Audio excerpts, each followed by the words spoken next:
Oh, I just let off the biggest plume of smoke.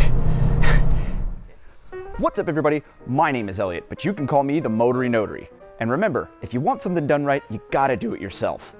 Unless that thing you want done right is anything to do with engine timing. I learned that the hard way on this $500 Malibu.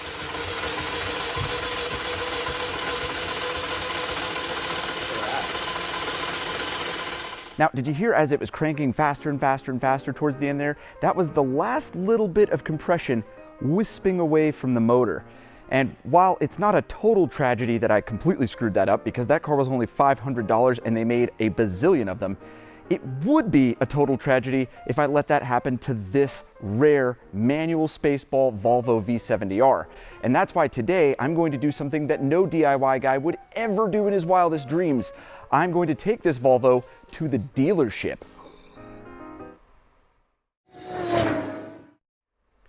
Yes, you heard me correctly. I'm going to be taking my Volvo V70R over to the dealership, as some people like to call it, to have the timing belt replaced. Because the way I see it is they've probably done one or two of these before, and if they screw it up, they're probably liable. Versus if I do it, I'm just out of a rare car. But there is a hidden benefit in taking the Volvo to the dealership. I get to have a verified Volvo technician tell me everything he thinks is wrong with this car versus, well, everything that I already know is wrong with the car.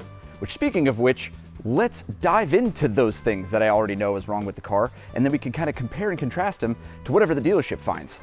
Let's dive into this blue torpedo. Starting on the outside of the turbocharged family hauler, we see its two most glaringly obvious physical flaws. One, the most sun-scorched paint on any hood ever. Every time I see this, I'm more and more impressed with just how this happened. Now, I don't know if the dealership will even quote on this unless they have a body shop built in, but it's something they are sure to notice probably right when I pull it in.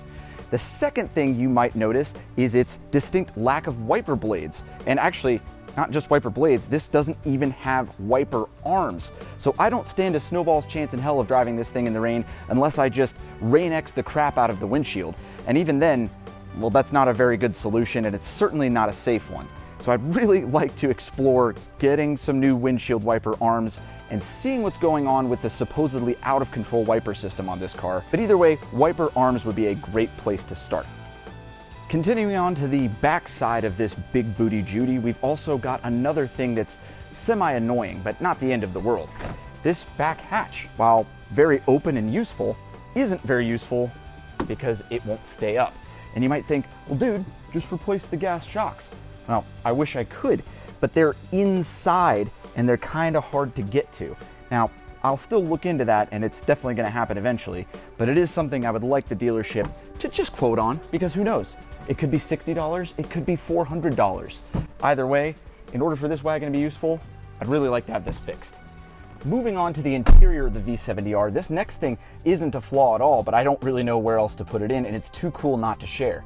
I read on the window sticker that this had built-in booster seats, and I was like, what does that mean? But check this out. You reach under here, and this thing pops up and then locks into place, and you have a built-in booster seat in this car.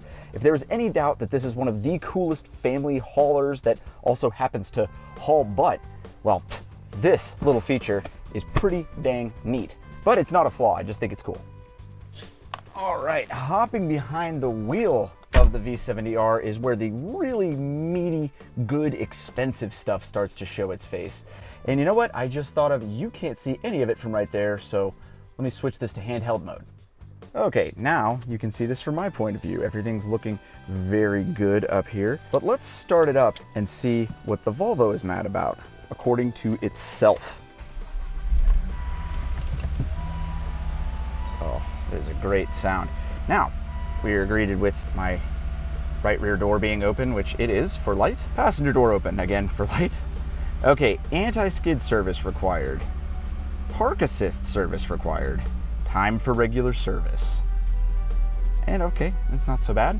Normally it has one more error light, but that's okay, it's a little shy. But what I can tell you is that these buttons up here, which are my expensive active chassis settings, well, they don't work. They light up. I got comfort, sport, and advanced, but it does nothing. And normally once I start moving, it will tell me that here. And I can only imagine how much that system is to replace if it has a fault. If it's anything like the Mercedes ABC system, that's costly. Moving on to the next thing. First of all, actually very thankful the climate control does work in this car. But you know what doesn't work? Is right above it. Look, the radio, which turns on, very cool, but nothing. No matter what I do, nothing.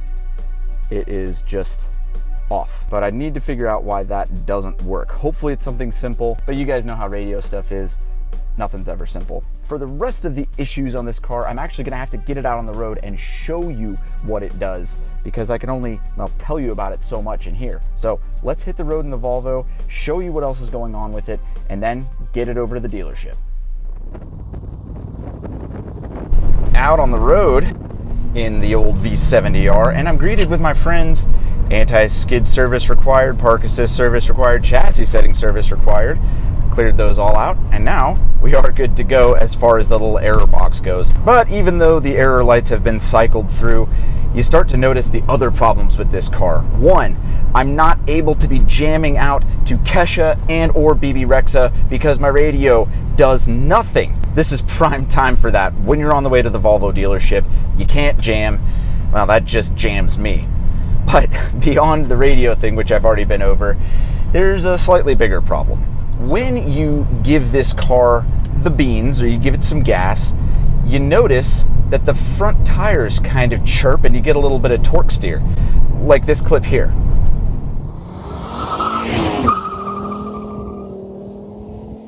That's all well and dandy, but this car is all-wheel drive, and it has 300 horsepower, which is a lot, but cars that are all-wheel drive don't normally start chirping the tires until they're somewhere around double this horsepower.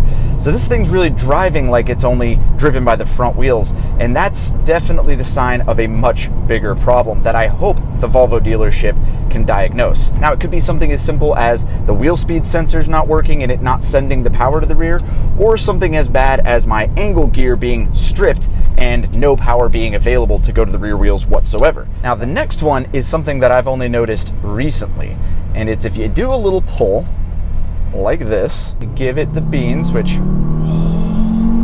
but when you let off, oh, I just let off the biggest plume of smoke.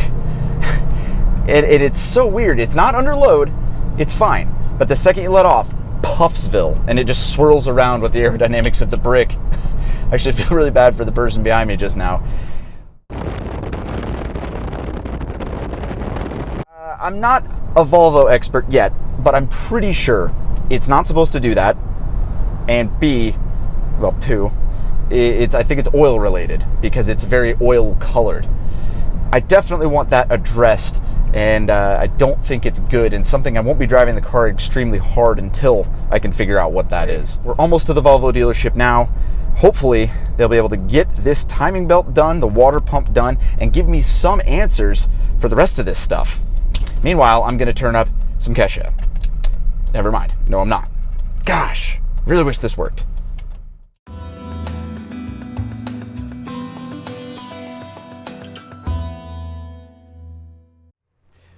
Okay, well, the Volvo has been dropped off, as you can tell with there being no car behind me.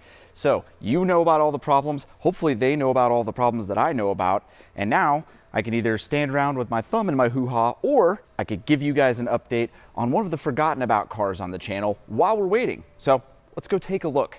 Yes, in the deep, dark corners of the building, we have the Malibu, and you can tell it is in the ready to be thrown away pile along with some used oil. This car is the whole reason for me taking the Volvo to the dealership for the timing belt service in the first place. Although I did not attempt a timing chain repair with this, I did replace a tensioner while I was doing some other stuff, and it caused it to lose timing.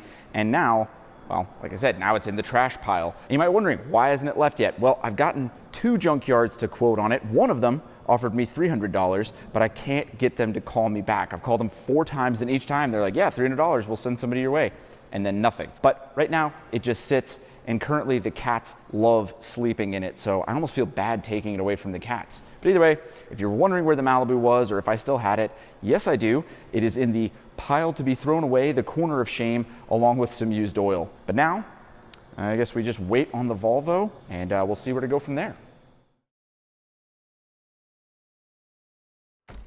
And just like that, it's back. Except it wasn't just like that. It took them 4 agonizing long days to get this car back to me. And remember, all I was actually having them do on this car was the timing belt and water pump replacement. That's the job I didn't want to do. But it took them 4 whole days to do it. Now, they did actually replace it, at least from what I can tell, because they left the covers off of it. You might think, well, why? Well, I left the covers off because they were already off, and I was just like, well, you know, I save you guys some time, just pop those back on when you're done.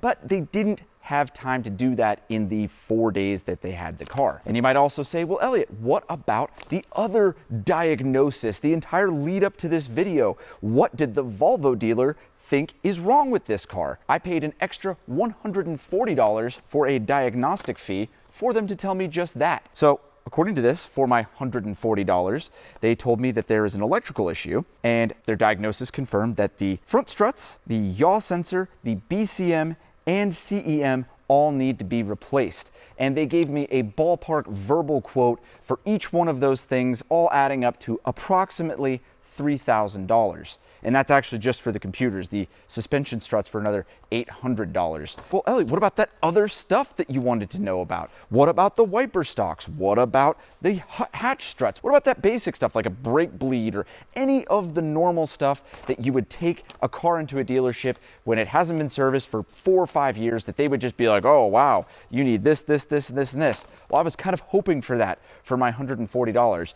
But nope, I just got PCM, BCM, and some front struts. And while I'm holding the piece of paper here, you might say, well, how much did all of this set you back? The timing belt, water pump, and they went ahead and did the idler pulley and the serpentine belt at no extra labor charge. What a favor. This all came to, with the diagnostic fee, to a total of $1,226.17. Now that is a pretty pricey job. And again, I'm glad I didn't do it myself. But what I was really, really hoping for was for them to really dive into this car and give me a full meat and potatoes diagnostic on what all is wrong with a car that has sat for this long. Obviously, I know what I know is wrong with the car.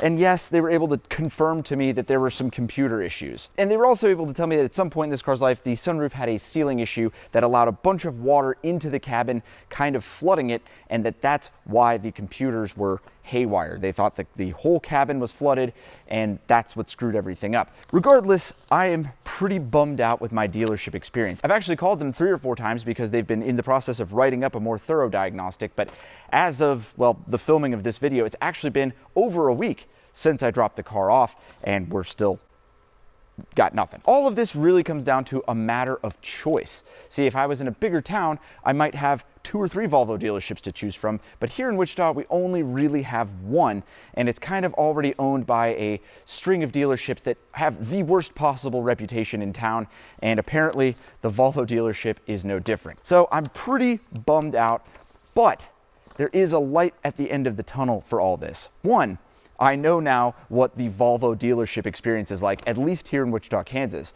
But 2, as long as I can get this computer thing sorted out, I have something to look forward to, and let me get it right over here. This module was given to me by a friend who used to have one of these cars. It's called a DICE module. So this hooks up to a laptop that has the Volvo software on it. So now, supposedly, if I can get everything working correctly, I can plug this into this car, and as long as the computers are somewhat happy, I should be able to have the car tell me what's wrong, because I clearly can't count on the Volvo dealership here in town to tell me what's wrong. After all is said and done, the good news is I have the car back. It is in one piece, it runs fine, and we've got a lot of stuff to take care of in the future. It sounds like I'm gonna be ripping the interior out of this car to get to these computers and figure out what is going on with them. Perhaps the contacts are just dirty. I don't know. We will see when we dig into it together. That's going to do it for this video. Be sure to follow me on Instagram if you haven't already. I try to post little previews of episodes like this. Follow me on Facebook. Join my Facebook group. It's a great place to share memes, and a lot of times I'm in there in the comments section interacting, so be sure to check that out. And other than that, be sure to like, comment, share, subscribe on this video. It greatly helps my YouTube performance, and I will see you guys on the next video.